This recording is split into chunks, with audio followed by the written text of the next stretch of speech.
Hi, this is Willie, and thanks again for watching another one of my videos. You know, with the proliferation of quadcopters coming out of China, the lines between the original model and knockoffs are becoming quite blurred. That certainly can be said about the XBM-55 because it looks identical to the Hubsan H501S. The major difference though between the two is the price tag and its lack of a GPS function. Nonetheless, some thought has gone into the design and production of the model. So let's take a look at this impressive looking FPV model and just dive into the video. Here's a list of the things I'll be talking about.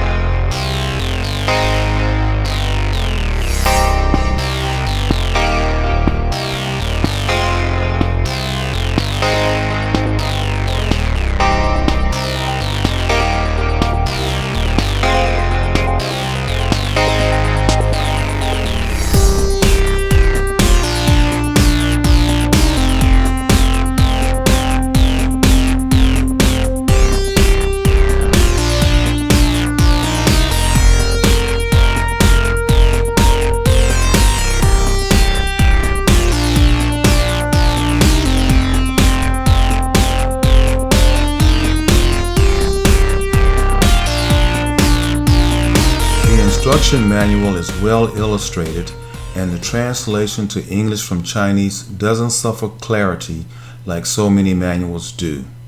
Now, of course, there are some disparities between what's written and what is actual. I've highlighted those in red, and here are my observations. On the cover, it mentions the quad is 4-axis, but on the box, it states 6-axis. On page 7, it states the battery takes about 120 minutes to charge, but I've found it actually takes 20 hours. Also, there is no connector for the recommended 7.4 battery inside the quadcopter.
The XBM is loaded with impressive features, and I'm briefly listing most of them here for you to review. However, a little bit later on in the video, I will give you more information about the significant features that really matter.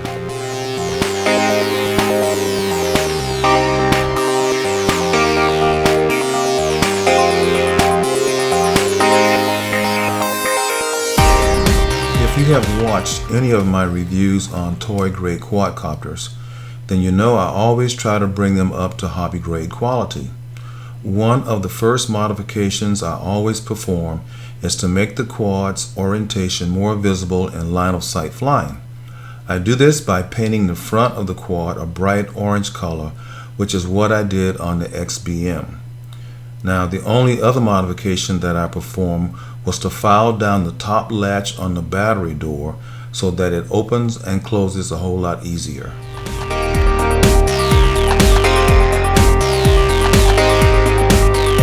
If I had to say one distinguishing thing about the XBM, it is that the controller is most novel in its design.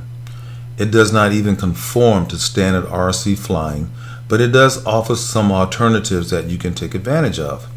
It certainly has enough buttons on it to even confuse a commercial airline pilot. So my advice to you is to become very familiar where certain buttons are and what functions they perform. Here's a brief rundown on the controller and some personal observations that I've made. Let's start on the left side of the controller at the top where the 3D flip button is. The quad is capable of flips, but unless you have the 7.4 battery, then the XBM won't flip. The throttle and the rudder are on the blue knob, and the 1-key takeoff and landings and rudder trims are on the cross-shaped toggle. The power button is also on this side too. Now the right side of the controller is loaded with buttons, most of which have to do with controlling the flight of the quad and your photography. On the top right is the speed controller.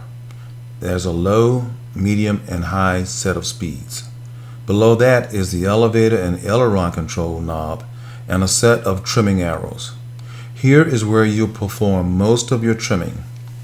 Now the final set of buttons, which are extremely small but clearly labeled, help recover the XBM from crashing or loss, as well as where you will activate your photography. Okay, that's all there is for the ground school stuff. Now let's go flying.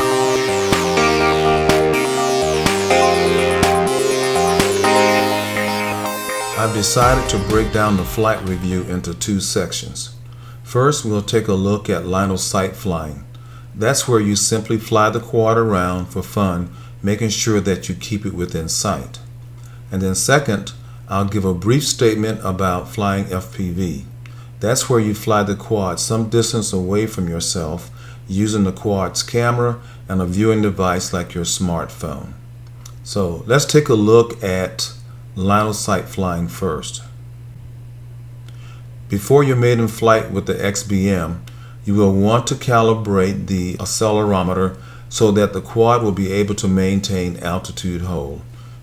Here's how you perform that setup. Basically, we just simply take the sticks, push them all the way in, it blinks, and then the quad is now calibrated so that the horizontal and the vertical calibration is done.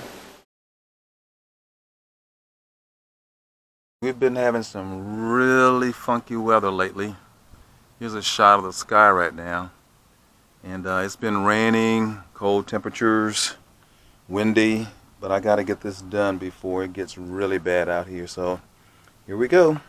What I'm going to do is go through a couple of procedures as far as flying this thing. We'll do most of the requirements of it. For instance, we'll do the 1-key takeoff, 1-key landing. We'll try the headless mode, emergency stop, 1-key return. We'll try to do all those things today, and hopefully everything will work out pretty good. So let's give it a go. Okay, the first thing on the agenda is I'm going to show you how to do the normal startup, and basically that's pretty simple. We're going to turn the quad on right here. We turn the quad on, you can see the lights are blinking, and then we're going to turn the transmitter on. It's blinking, and basically all that we have to do now is just pull the throttle out to both sides, and she's ready to go. So that's one way that you can start it up. Okay, and right now I'm going to stop that. All we got to do is just hold the throttle down, and that's going to stop it. Okay, the other way to start the quad, of course, is to do the 1-key takeoff. So we'll try that. Okay, and there she goes. Okay, and right now I don't have anything going in this throttle at all, and it's holding pretty good. I'm going to bring it back right now. So you can see there's two ways you can take off. Okay, alright, now the next thing I want to do is show you the emergency stop. So I'm going to drop it down a little bit so we don't put too much damage on it, and then I'm going to push the emergency stop button here, and it falls out of the sky. So if you ever get freaked out, one way that you can stop it is to press the emergency stop button, and right away your quad is going to hit the ground. But make sure you do it on something soft so that you don't actually damage it. Okay, alrighty, let's get up again. by just pushing the sticks both on the outside, and we're going to take off. Okay. Right now the wind is off to my right, so we're going to fly into it a little bit, and I'm going to push the button so that we can get into the intermediate mode. There are 2 beeps, a little bit more agility, you can see that. Okay, I'm going to keep it kind of close to us so we can get some good footage of it, so it's large in the screen. And most of the time this return to home stuff in headless mode is kind of tricky. So right now with the wind blowing towards me, it may come back a little bit too fast. So what I'm going to do right now is to press the return to home key and see what happens. Alright, it's coming back. Okay. To stop there, we just push forward. Okay, right now we're going to land this, and all we got to basically do is just reduce the throttle and she'll come down. And you just hold that and it'll shut off by itself. So that's another way to bring this quadcopter back home. Nice. Okay, we're going to start it back up again. And this time we're going to do the 1 key landing and see what happens, alright? I'm going to keep it close to us. And basically we're going to push this button here that says 1 key landing. And it should land by itself, which it did. Okay, let's take off again. Okay, let me bring that a little bit closer to us so you can see that one more time. Woohoo! 1 key landing. And there she goes. Okay. Alrighty. Let's try the headless mode.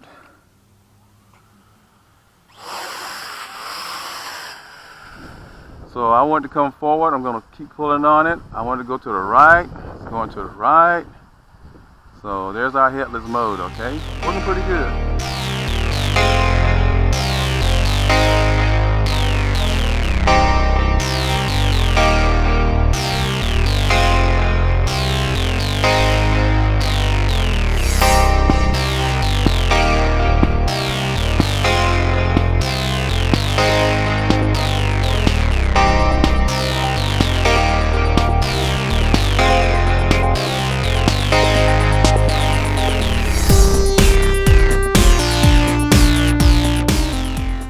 I think that should be sufficient for our flight review. Okay, let's call it a day.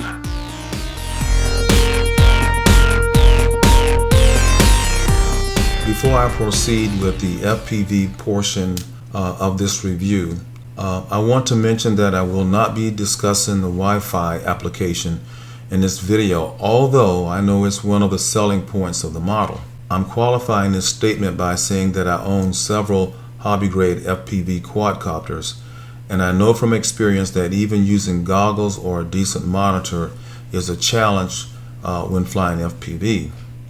Now, with that said, I'm not discouraging pilots from using their smartphone while flying the XBM, if that's your best means of flying FPV. Just make certain that you learn how to use the application completely and proficiently on the ground before getting airborne. It would be a shame to lose your quad doing a mental overload, and that can certainly happen when you're flying FPV.